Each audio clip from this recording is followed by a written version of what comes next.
Good morning friends, समित life maker YouTube channel पे आप लोगों का स्वागत है। देखिए दोस्तों, आज के सेशन में हम लोग करने वाले फ्रेंड्स 31 मार्च 2025 का करंट अफेयर्स। और देखिए दोस्तों, हम लोग 3-4 क्लास गैप किए हुए हैं, इसलिए कोशिश करते हैं आज इसको पूरा कंप्लीट कर लें हम लोग 3 अप्रैल 2025 तक। देखिए दोस्तों, ये हमारा 31 मार्च 2025 का। देखिए फ्रेंड्स, ये इसका फर्स्ट क्वेश्चन दोस्तों हम लोग का है, वर्ष 2025 का एबेल पुरस्कार किसे प्रदान किया गया है? ये तो ऑप्शन डी इसका सही होगा, मसाकी कासीवाड़ा को। सोल्यूशन देखिए इसका, गणित के लिए एबेल पुरस्कार 2025 में मसाकी कासीवाड़ा को दिया गया। 78 वर्षीय जापानी गणितज्ञ को बीजगणितीय विश्लेषण और प्रतिनिधित्व सिद्धांत में उनके योगदान के लिए यह सम्मान मिला है। Norwegian academy of science and letters ने डी मॉड्यूल विकसित करने और क्रिस्टल बेस की खोज में उनके काम को मान्यता दी है। और मसाकी कासीवाड़ा ने पिछले 50 वर्षों में बीजगणितीय विश्लेषण और प्रतिनिधित्व सिद्धांत को नया रूप दिया है। और डी मॉड्यूल्स पर उनके कार्यों ने रैखिक अंतर समीकरणों के अध्ययन के लिए एक नया ढांचा प्रदान किया है। नेक्स्ट क्वेश्चन फ्रेंड्स, 28 मार्च 2025 को भारतीय बैंक संघ IBA का अध्यक्ष किसे नियुक्त किया गया दोस्तों? तो CS सेट्ठी को नियुक्त किया गया दोस्तों। सोल्यूशन देखिए फ्रेंड्स, राष्ट्रीय बैंकर्स लॉबी भारतीय बैंक संघ ने अगले वित्त वर्ष के लिए स्टेट बैंक के प्रमुख CS सेट्ठी को अपना नया अध्यक्ष चुना है। और union bank of India, Punjab and Sind bank और bank of Bahrain and Kuwait India के मुख्य कार्यकारी अधिकारी क्रमशः ए मनी मेखलाई, स्वरूप कुमार शाह और माधव नायर सेट्टी के डिप्टी होंगे। और सेंट्रल बैंक ऑफ इंडिया के मुख्य कार्यकारी अधिकारी MV राव पिछले वित्तीय वर्ष में समूह के अध्यक्ष थे। और सेट्ठी अगली वार्षिक आम बैठक तक IBA के अध्यक्ष के रूप में कार्य करेंगे तथा बैंकिंग क्षेत्र के हितों का प्रतिनिधित्व करने वाले समूह का नेतृत्व करेंगे। नेक्स्ट क्वेश्चन दोस्तों, खेलो इंडिया पैरा गेम्स 2025 में कौन सा राज्य शीर्ष पर रहा है दोस्तों? तो हरियाणा राज्य शीर्ष पर रहा है। खेलो इंडिया पैरा गेम्स 2025 का समापन नई दिल्ली के JLN स्टेडियम में हुआ है। और खेलो इंडिया पैरा गेम्स 2025 में हरियाणा शीर्ष पर रहा है। खेलो इंडिया पैरा गेम्स का दूसरा संस्करण पैरा एथलीटों द्वारा 550 से अधिक पदक हासिल करने के साथ समाप्त हुआ है। और पदक तालिका में हरियाणा 34 स्वर्ण और 39 रजत और 31 कांस्य पदक के साथ शीर्ष पर रहा है। तमिलनाडु ने 28 स्वर्ण, 19 रजत और 27 कांस्य पदक के साथ दूसरा स्थान हासिल किया है। और उत्तर प्रदेश 23 स्वर्ण, 21 रजत और 20 कांस्य पदक के साथ तीसरे स्थान पर रहा है। नेक्स्ट क्वेश्चन है दोस्तों कि 27 मार्च 2025 को यूरोपीय अंतरिक्ष एजेंसी ने गिया नामक अंतरिक्ष वेधशाला मिशन बंद करने की घोषणा की है। यह मिशन कब लॉन्च किया गया था दोस्तों? तो 19 दिसंबर 2013 को दोस्तों ये लॉन्च किया गया था। देखिए 27 मार्च 2025 को यूरोपीय अंतरिक्ष एजेंसी ने गिया नामक अंतरिक्ष वेधशाला मिशन बंद करने की घोषणा की है। यह अंतरिक्ष यान आकाशगंगा के सबसे सटीक एवं त्रिआयामी 3D मानचित्रण पर केंद्रित था। और इस मिशन का लक्ष्य ग्लोबल एस्ट्रोमेट्रिक्स इंटरफेरोमीटर फॉर एस्ट्रोफिजिक्स था। हालांकि बाद में इसे गिया कहा जाने लगा। इसने आकाशगंगा के 100 अरब तारों में से लगभग 1% का सर्वेक्षण करके सबसे सटीक त्रिआयामी मानचित्रण बनाए हैं दोस्तों। और इस मिशन ने 1.5 लाख से अधिक क्षुद्रग्रहों एवं उनकी कक्षाओं का अनुमान लगाया है। इसमें ऐसे भी क्षुद्रग्रह शामिल हैं जो भविष्य में पृथ्वी के लिए खतरा बन सकते हैं। और लॉन्च तिथि मैया को 19 दिसंबर 2013 को फ्रेंच गुयाना से सोयूज रॉकेट के जरिए लॉन्च किया गया था। नेक्स्ट क्वेश्चन है फ्रेंड्स, भारत ने परमाणु मिशन के तहत 2047 तक कितनी गीगावाट परमाणु ऊर्जा उत्पादन का लक्ष्य रखा है दोस्तों? तो 100 गीगावाट उत्पादन का लक्ष्य रखा है। सोल्यूशन देखिए इसका, हाल ही में प्रधानमंत्री नरेंद्र मोदी की अगुवाई में भारत ने परमाणु मिशन की शुरुआत की। और इस मिशन का उद्देश्य देश की बढ़ती ऊर्जा जरूरतों को पूरा करने के लिए स्वच्छ और पर्यावरण हितैषी ऊर्जा प्रदान करना है। और 2047 तक 100 गीगावाट परमाणु ऊर्जा उत्पादन का लक्ष्य रखा गया है। यह देश की कुल ऊर्जा जरूरत का 10% होगा। केंद्र सरकार ने पहली बार परमाणु क्षेत्र को निजी कंपनियों के लिए खोला गया है।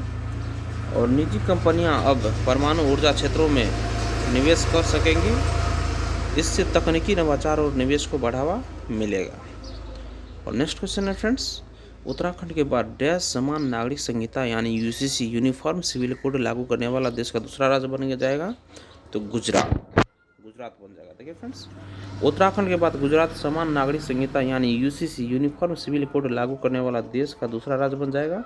और राज्य के कानून मंत्री ऋषिकेश पटेल ने कल राज्य विधानसभा में यह घोषणा की, जो सभी नागरिकों के लिए समान न्याय सुनिश्चित करने के उद्देश्य से एक महत्वपूर्ण कानूनी सुधार है दोस्तों। और समान नागरिक संहिता लागू करने का निर्णय एक भारत श्रेष्ठ भारत के दृष्टिकोण के अनुरूप है और नागरिक कानूनों में एकरूपता के लिए राज्य की प्रतिबद्धता को दर्शाता है। इस दिशा में राज्य सरकार ने राज्य के लिए समान नागरिक संहिता यूसीसी का मूल्यांकन और मसौदा तैयार करने के लिए न्यायमूर्ति रंजन देसाई की अध्यक्षता में एक उच्च स्तरीय समिति का गठन किया है।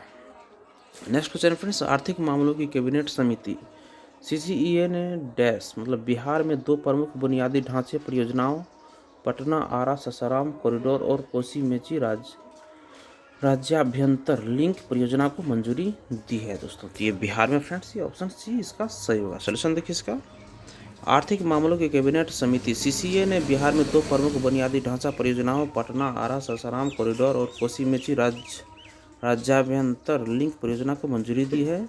और पटना आरा सासाराम कॉरिडोर 4 लेन वाला प्रवेश नियंत्रित 120.10 किलोमीटर लंबा राजमार्ग होगा और यह परियोजना 37 से 12.40 करोड़ रुपए की पूंजी लागत से हाइब्रिड एन्युटी मोड के तहत विकसित की जाएगी। और इस कॉरिडोर में ग्रीन फील्ड और ब्राउन फील्ड विकास होंगे और यह 48 लाख मानव दिवस रोजगार पैदा करेगा और क्षेत्र में सामाजिक आर्थिक विकास में योगदान देगा।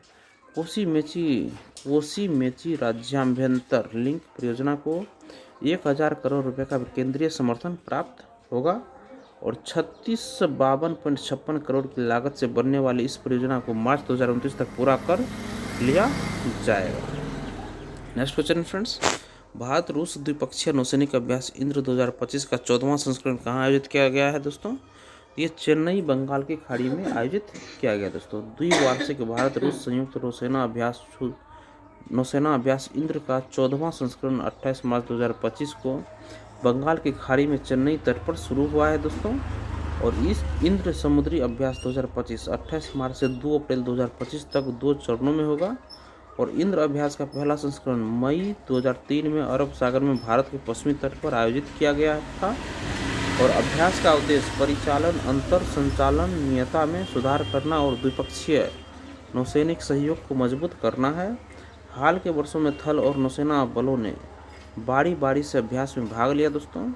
और इंद्र अभ्यास 2 चरणों में आयोजित किया जाता है, बंदरगाह और समुद्री चरण। बंदरगाह चरण 28 से 30 मार्च 2025 तक चेन्नई में आयोजित किया गया और समुद्री चरण 31 मार्च से 2 अप्रैल 2025 तक बंगाल की खाड़ी में चेन्नई तट पर आयोजित किया जाएगा। नेक्स्ट क्वेश्चन है दोस्तों, बाजार पंजीकरण के हिसाब से दुनिया की सबसे मूल्यवान स्टील कंपनी कौन बन गई है दोस्तों? तो JSW स्टील लिमिटेड ये दुनिया की सबसे मूल्यवान स्टील कंपनी बन गई है।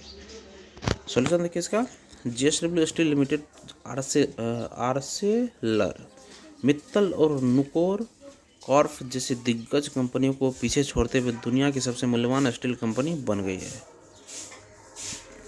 भारतीय स्टील निर्माता बाजार हिस्सेदारी में शीर्ष स्थान पर है। पूंजीकरण अब 30.31 बिलियन डॉलर है, जो अपने निकटतम प्रतिद्वंदियों से 91 मिलियन डॉलर यानी $3 बिलियन अधिक है। JSW समूह की प्रमुख कंपनी के रूप में यह विजयनगर, डोलबी और सलेम में एकीकृत स्टील प्लांट संचालित करती है। साथ ही संयुक्त राज्य अमेरिका और इटली में अंतर्राष्ट्रीय परिचालन भी करती है। 1982 में स्थापित JSW स्टील एक अग्रणी बहुराष्ट्रीय इस्पात उत्पादक और JSW समूह की प्रमुख इकाई है। नेक्स्ट क्वेश्चन है, म्यांमार के भूकंप पीड़ितों की मदद के लिए भारत सरकार द्वारा शुरू किए गए ऑपरेशन कोड का नाम क्या है? तो ऑपरेशन ब्रह्मा। सोल्यूशन देखिए इसका, भारत सरकार ने म्यांमार में भूकंप प्रभावित पीड़ितों की मदद के लिए ऑपरेशन ब्रह्मा शुरू किया है। और 28 मार्च 2025 को म्यांमार में 7.7 तीव्रता का भूकंप आया था, जिसमें कम से कम 1000 लोग मारे गए थे। अमेरिकी भूगर्भीय सर्वेक्षण के अनुसार म्यांमार में 10,000 से ज़्यादा लोगों के मारे जाने की आशंका है। और प्रधानमंत्री नरेंद्र मोदी ने म्यांमार के शासक सीनियर जनरल मिन आंग हलिंग से बात की। पीएम मोदी ने इस चुनौतीपूर्ण समय में म्यांमार के साथ एकजुटता से खड़े रहने के लिए एक करीब दोस्त और पड़ोसी के रूप में भारत की प्रतिबद्धता की पुष्टि की है। नेक्स्ट है, भारत का पहला नैनो इलेक्ट्रॉनिक्स रोड शो कहाँ शुरू हुआ है? तो आईआईटी बेंगलुरु में। भारत के पहले नैनो इलेक्ट्रॉनिक्स रोड शो का उद्घाटन आईआईएससी बेंगलुरु में मीटीई सचिव द्वारा किया गया। और 27 मार्च को भारत का पहला nano electronics road show IISc Bengaluru के राष्ट्रीय विज्ञान संगोष्ठी परिसर में सफलतापूर्वक आयोजित किया गया। और इस कार्यक्रम का आयोजन इलेक्ट्रॉनिक्स और सूचना प्रौद्योगिकी मंत्रालय मीटीई द्वारा IISc Bengaluru, IIT Bombay, IIT Madras, IIT Delhi, IIT Kharagpur और आईआईटी गुवाहाटी के साथ साझेदारी में किया गया था। यह कार्यक्रम भारत के आत्मनिर्भर सेमीकंडक्टर इकोसिस्टम के विजन में एक महत्वपूर्ण मील का पत्थर साबित हुआ है। और भारत की सेमीकंडक्टर मांग वर्तमान में 45 से 50 बिलियन डॉलर है, जिससे कि 2030 तक 100 से 110 बिलियन डॉलर तक पहुंचने की उम्मीद है। नेक्स्ट क्वेश्चन है, ग्लोबल फाइनेंशियल सेंटर इंडेक्स में Gujarat international finance tec city gift city की रैंकिंग में सुधार हुआ है। गिफ्ट सिटी की कुल रैंक 52 से बढ़कर 46 हो गई है। सोल्यूशन देखिए इसका, वैश्विक वित्तीय केंद्र सूचकांक GFCI 37 में Gujarat international finance tec city gift city की रैंकिंग में सुधार हुआ है। गिफ्ट सिटी को प्रतिष्ठा लाभ श्रेणी में पहला स्थान मिला है और इसने अपनी फिनटेक रैंकिंग 45वें से 40वें स्थान पर सुधारी है। गिफ्ट सिटी की समग्र स्थिति 52वें से 46वें स्थान पर सुधारी है। गिफ्ट सिटी एशिया प्रशांत में शीर्ष 15 वित्तीय केंद्रों में बनी हुई है।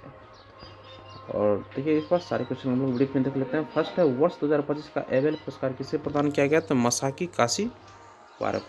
काशीवारा को। नेक्स्ट है, 28 मार्च 2025 को भारतीय बैंक संघ IBA का अध्यक्ष किसे नियुक्त किया गया है? CS सेठी को। नेक्स्ट है, खेलो इंडिया पैरा गेम्स 2025 में कौन सा राज्य शीर्ष पर रहा है? तो हरियाणा। नेक्स्ट 27 मार्च 2025 को यूरोपीय अंतरिक्ष एजेंसी ने गिया नामक अंतरिक्ष वेधशाला मिशन बंद करने की घोषणा की। वह मिशन कब लॉन्च किया गया था? तो 19 दिसंबर 2013 को लॉन्च किया गया था। नेक्स्ट है, भारत ने परमाणु मिशन के तहत 2047 तक कितनी गीगावाट परमाणु ऊर्जा उत्पादन का लक्ष्य रखा है? तो 100 गीगावाट परमाणु उत्पादन का लक्ष्य रखा है। नेक्स्ट, उत्तराखंड के बाद गुजरात समान नागरिक संहिता यानी UCC यूनिफॉर्म सिविल कोड लागू करने वाला देश का दूसरा राज्य बन जाएगा गुजरात। और नेक्स्ट क्वेश्चन है, आर्थिक मामलों की कैबिनेट समिति CCA ने बिहार में 2 प्रमुख बुनियादी ढांचा परियोजनाओं पटना आरा सासाराम कॉरिडोर और कोसी मेची राज्याभ्यंतर लिंक परियोजना को मंजूरी दी है। नेक्स्ट है, भारत रूस द्विपक्षीय नौसैनिक अभ्यास इंद्र 2025 का 14वां संस्करण कहाँ आयोजित किया गया? चेन्नई, बंगाल की खाड़ी में ये आयोजित किया गया है। नेक्स्ट क्वेश्चन है, बाजार पंजीकरण के हिसाब से दुनिया की सबसे मूल्यवान स्टील कंपनी कौन बन गई है? तो JSW स्टील लिमिटेड ये बन गई है। नेक्स्ट क्वेश्चन है, म्यांमार के भूकंप पीड़ितों की मदद के लिए भारत सरकार द्वारा शुरू किए गए ऑपरेशन का कोड नाम क्या है friends? Operation Brahma. Next, Bharat का पहला नैनो इलेक्ट्रॉनिक्स रोड शो कहाँ शुरू हुआ है? तो IISC बेंगलुरु में। Next, global financial centre index में Gujarat international finance tec city gift city की रैंकिंग में सुधार हुआ है। गिफ्ट सिटी की कुल रैंक 52 से बढ़कर 46 हो गई। और इसी के साथ इस सेशन को यहीं पर हम लोग खत्म करते हैं फ्रेंड्स। सेशन अगर आपको पसंद है तो सेशन को एक लाइक जरूर कर दीजिएगा। धन्यवाद दोस्तों, आपका दिन शुभ हो।